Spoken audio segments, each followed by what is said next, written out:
Nothing. And even with the relationship, romantic relationship aspect of it, of the self-love part,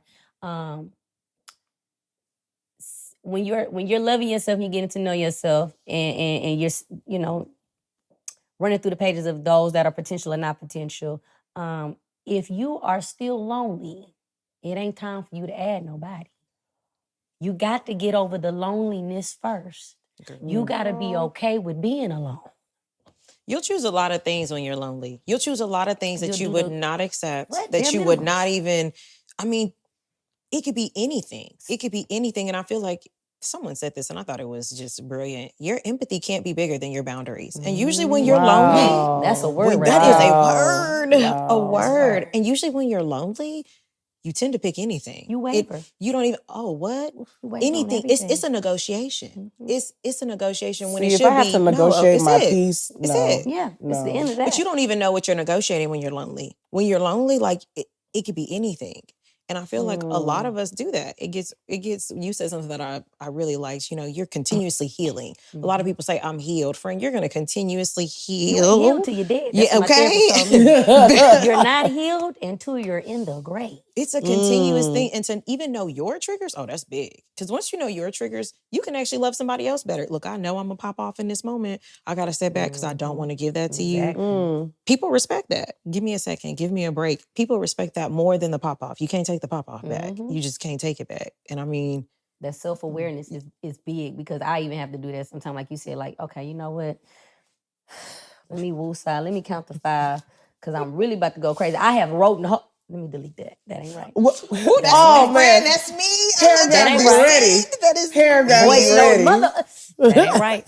That ain't right. That ain't in the spirit of the Lord. I might type it all the way out just so I can get my anger out, okay? I might type it out. We've all wrote a paragraph or two. But the spirit of loneliness really came on me really heavy, like right between that 30 and 31. Oh, it was so heavy. And I felt so lonely. And I went to therapy because I had a whole little nervous breakdown. I called my mom. I was just like, I'm so lonely. I think I had been in LA maybe for 2 years at that point, two and a half years at that point.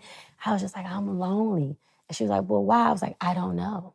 I was like, I'm just lonely. I don't have to cry because I'm a crybaby. I talk a lot of shit, but I always cry. But I was just so lonely. And then I was like, and then I was also having that pressure of feeling like, am I ever gonna find love? Am I ever gonna be able to build with somebody? Because I'm not in my 20s no more. I am 30 now. And then this is when the Kevin Samuels was out. Come on now. Terrorizing us. And I'm looking at Kevin Samuels like, I'm in a danger zone. He's right. I'm in a danger zone. Oh, Lord. High value, man, high value. This, Lord. My BMI's all right. I'm in the weight class I'm supposed to be, but Lord, am I too ambitious? Have I been chasing my dreams for too long? What am I going to do?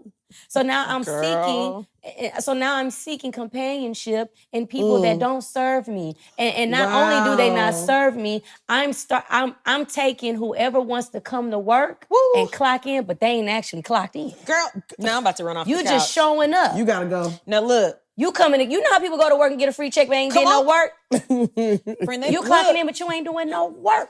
You know what? I was telling her about Boaz, right? And the story about Boaz. And just so you know, there was somebody else before that wanted to take the land but didn't want to take Ruth. And if you gonna take me, you gotta take everything with me. Sheesh. And I feel like that is such a thing that we will literally give it up. And somebody's like, I only want the land. I really don't want you. Yeah. I really don't want to be with you. And I feel like that 30 pocket is real sweet, honey. All the friends got married.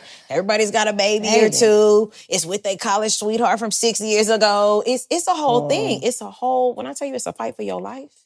At 30, when you hit that 30 and then you hear, they're like the older a woman gets, the less her value is. So if you're hearing that, if that's what you're hearing every day and you're like, no, girl, I'm a woman of value. You can't tell me you don't think that. You don't at least sit back and be like, well, I don't have any kids right now. Right. I'm close to 35.